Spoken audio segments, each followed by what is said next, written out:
ਵਾਹਿਗੁਰੂ ਜੀ ਕਾ ਖਾਲਸਾ ਵਾਹਿਗੁਰੂ ਜੀ ਕੀ ਫਤਿਹ ਜੀ। ਅੱਜ ਦੀ ਵਿਚਾਰ ਦੇ ਲਈ ਅੱਜ ਅਸੀਂ ਜਿਸ ਵਿਸ਼ੇ ਨੂੰ ਲੈ ਰਹੇ ਹਾਂ ਉਹ ਹੈ ਕਿਰਤ। ਆਸਾ ਜੀ ਦੀ ਵਾਰ ਬਾਣੀ ਦੇ ਵਿੱਚ ਪਾਤਸ਼ਾਹ ਜੀ ਦਾ ਇੱਕ ਬਹੁਤ ਕੀਮਤੀ ਵਚਨ ਹੈ, ਅੱਗੇ ਕਰਨੀ ਕਿਰਤ ਵਾਚੀਏ, ਬਹਿ ਲੇਖਾ ਕਰ ਸਮਝਾਇਆ।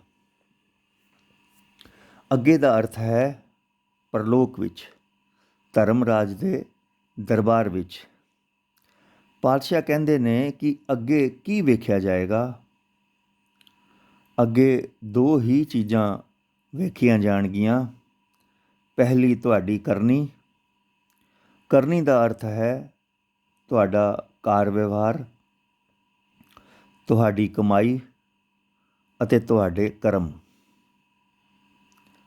ਅੱਗੇ ਕਰਨੀ ਕਿਰਤ ਵਾਚੀਏ, ਬਹਿ ਲੇਖਾ ਕਰ ਸਮਝਾਇਆ। ਕਿਰਤ ਤੋਂ ਭਾਵ ਹੈ ਸਿਫਤੋ ਸਲਾਹ, ਪਰਮਾਤਮਾ ਦੀ ਵਡਿਆਈ, ਪਰਮਾਤਮਾ ਦੀ ਉਪਮਾ, ਬੰਦਗੀ, ਪਰਮਾਤਮਾ ਦੀ ਭਗਤੀ।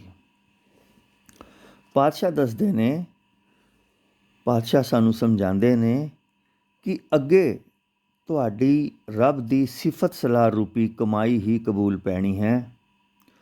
ਉੱਥੇ ਜੀਵ ਦੇ ਕਰਮਾਂ ਦਾ ਉਸ ਨੂੰ ਹਿਸਾਬ ਚੰਗੀ ਤਰ੍ਹਾਂ ਸਮਝਾ ਦਿੱਤਾ ਜਾਂਦਾ ਹੈ।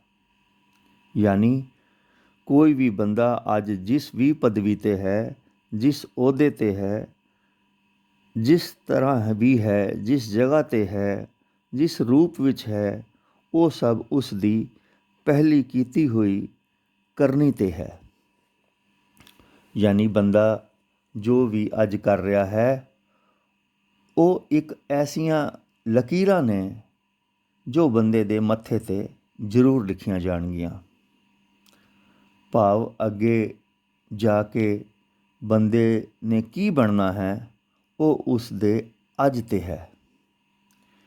ਕਿ ਬੰਦਾ ਅੱਜ ਜੋ ਕਰ ਰਿਹਾ ਹੈ ਉਹ ਹੀ ਉਸਨੇ ਅੱਗੇ ਜਾ ਕੇ ਬਣਨਾ ਹੈ।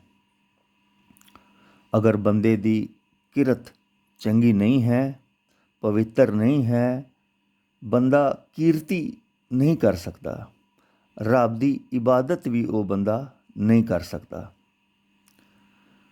ਪਰ ਜੇਕਰ ਬੰਦੇ ਦੀ ਕਿਰਤ ਚੰਗੀ ਹੈ, ਕਾਰ ਵਿਵਹਾਰ ਚੰਗਾ ਹੈ, ਕਰਮ ਚੰਗੇ ਨੇ, ਸਤਿਗੁਰ ਉਸ ਦੀ ਪੈਜ ਆਪ ਰੱਖਦਾ ਹੈ, ਉਸ ਦਾ ਆਪ ਸਹਾਈ ਬਣਦਾ ਹੈ, ਉਸ ਕੋਲ ਆਪ ਚੱਲ ਕੇ ਆਉਂਦਾ ਹੈ। ਸੰਗਤ ਜੀ, ਮਲਕ ਭਾਗੋਂ ਗੁਰੂ ਨਾਨਕ ਦੇਵ ਜੀ ਦੇ ਤਰਲੇ ਕੱਢਦਾ ਰਿਹਾ, ਬੜੇ ਸੁਨੇਹੇ ਭੇਜਦਾ ਰਿਹਾ ਕਿ ਮੇਰੇ ਘਰ ਆਓ, ਮੇਰੇ ਘਰ ਆਓ, ਪਰ ਗੁਰੂ ਸਾਹਿਬ ਨਹੀਂ ਗਏ। ਤੇ ਭਾਈ ਲਾਲੋਂ ਦੇ ਘਰ ਦਾ ਦਰਵਾਜ਼ਾ ਪਾਤਸ਼ਾਹ ਨੇ ਖੁਦ ਖਟਖਟਾਇਆ ਸੀ। ਲਾਲੋ ਦਰਵਾਜ਼ਾ ਖੋਲ। ਕਿਉਂ ਖਟਖਟਾਇਆ ਸੀ? ਉਹਦਾ ਇਹ ਹੀ ਕਾਰਨ ਹੈ ਕਿ ਉਧਰ ਮਲਕ ਭਾਗੋਂ ਦੀ ਕਿਰਤ ਚੰਗੀ ਨਹੀਂ ਸੀ, ਸੁੱਚੀ ਨਹੀਂ ਸੀ। ਪਰ ਭਾਈ ਲਾਲੋਂ ਦੀ ਕਿਰਤ ਬੜੀ ਪਵਿੱਤਰ ਸੀ, ਦੁੱਧ ਵਰਗੀ ਸੀ। ਇਸੇ ਕਰਕੇ ਸਤਿਗੁਰੂ ਉਸ ਦੇ ਘਰ ਆਪ ਗਏ ਸੀ। ਸੋ ਸੰਗਤ ਜੀ, ਜੇ ਬੰਦਾ ਚਾਹੁੰਦਾ ਹੈ ਕਿ ਉਸ ਉੱਤੇ ਵੀ ਪਾਤਸ਼ਾਹ ਦੀ ਬਖਸ਼ਿਸ਼ ਹੋਵੇ ਤਾਂ ਬੰਦੇ ਨੂੰ ਸਭ ਤੋਂ ਪਹਿਲਾਂ ਆਪਣੀ ਕਿਰਤ ਪਵਿੱਤਰ ਕਰਨੀ ਹੀ ਪਵੇਗੀ। ਕਿਉਂਕਿ ਅੱਗੇ ਕਰਨੀ ਕਿਰਤ ਵਾਚੀਏ, ਬਹਿ ਲੇਖਾ ਕਰ ਸਮਝਾਇਆ। ਅੱਗੇ ਬੰਦੇ ਦੀ ਸਿਰਫ ਕਿਰਤ ਹੀ ਵੇਖੀ ਜਾਣੀ ਹੈ, ਬੰਦੇ ਦੇ ਕਰਮ ਹੀ ਵੇਖੇ ਜਾਣੇ ਨੇ, ਕਾਰ ਵਿਵਹਾਰ ਹੀ ਵੇਖਿਆ ਜਾਣਾ ਹੈ। ਜੇਕਰ ਬੰਦੇ ਦਾ ਕਾਰ ਵਿਵਹਾਰ ਸਹੀ ਨਹੀਂ ਹੈ, ਬੰਦੇ ਦੀ ਕਮਾਈ ਪਾਪ ਨਾਲ ਜਾਂ ਕਿਸੇ ਦੇ ਨਾਲ ਛਲ ਜਾਂ ਠੱਗੀ ਕਰਕੇ ਕੀਤੀ ਗਈ ਹੈ, ਤਾਂ ਉਸ ਦੀ ਉਹ ਕਮਾਈ ਖੂਨ ਵਰਗੀ ਹੈ। ਪਰ ਜੇ ਬੰਦੇ ਦੀ ਕਮਾਈ ਹੱਕ ਅਤੇ ਮਿਹਨਤ ਦੀ ਹੈ, ਭਾਵੇਂ ਉਹ ਥੋੜ੍ਹੀ ਹੈ, ਉਹ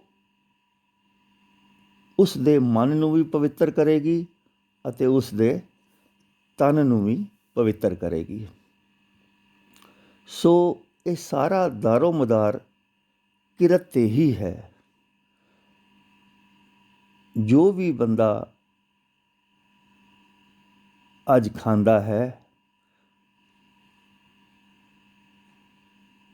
ਉਹ ਸਾਰਾ ਉਸ ਦੀ ਕਿਰਤ 'ਤੇ ਆਧਾਰਿਤ ਹੈ। ਜੇ ਬੰਦੇ ਦੀ ਰੋਟੀ ਹੀ ਪਵਿੱਤਰ ਨਹੀਂ ਹੈ, ਉਸ ਦਾ ਮਨ ਅਤੇ ਤਨ ਕਿਵੇਂ ਪਵਿੱਤਰ ਹੋ ਸਕਦਾ ਹੈ? ਸੋ ਸੰਗਤ ਜੀ, ਜੇ ਅਸੀਂ ਚਾਹੁੰਦੇ ਹਾਂ ਕਿ ਸਾਡੇ ਜੀਵਨ ਦੇ ਵਿੱਚ ਸਿਫਤੋ ਸਲਾਹ ਆਵੇ, ਤਾਂ ਅਸੀਂ ਵੀ ਆਪਣੀ ਕਿਰਤ ਨੂੰ ਪਵਿੱਤਰ ਕਰ ਲਈਏ। ਸਿੱਖੀ ਦਾ ਤਾਂ ਸਿਧਾਂਤ ਹੀ ਹੈ ਚੰਗੀ ਕਿਰਤ ਕਰਨਾ। ਸੋ ਆਓ ਅਸੀਂ ਆਪਣੇ ਕਰਮਾਂ ਨੂੰ, ਆਪਣੀ ਕਿਰਤ ਨੂੰ ਚੰਗਾ ਕਰੀਏ, ਤਾਂ ਕਿ ਉਸ ਦੀ ਦਰਗਾਹ ਦੇ ਵਿੱਚ ਜਾ ਕੇ ਸਾਨੂੰ ਸ਼ਰਮਿੰਦਾ ਨਾ ਹੋਣਾ ਪਏ, ਬਲਕਿ ਸਾਡੀ ਚੰਗੀ ਕਿਰਤ, ਸਾਡੇ ਚੰਗੇ ਕੀਤੇ ਕਰਮ ਉੱਥੇ ਕਬੂਲ ਹੋਣ। ਅੱਜ ਦੀ ਵਿਚਾਰ ਬਸ ਇੰਨੀ ਹੀ। ਹੋਈਆਂ ਬੇਅੰਤ ਭੁੱਲਾਂ ਨੂੰ ਸੰਗਤ ਮਾਫ ਕਰੇ ਜੀ। ਇਸੇ ਤਰ੍ਹਾਂ ਦੀਆਂ ਵਿਚਾਰਾਂ ਜੋ ਸਾਡੇ ਜੀਵਨ ਨੂੰ ਨਿਖਾਰਨ, ਅਸੀਂ ਅੱਗੇ ਵੀ ਕਰਦੇ ਰਹਾਂਗੇ। ਵਾਹਿਗੁਰੂ ਜੀ ਕਾ ਖਾਲਸਾ, ਵਾਹਿਗੁਰੂ ਜੀ ਕੀ ਫਤਿਹ ਜੀ।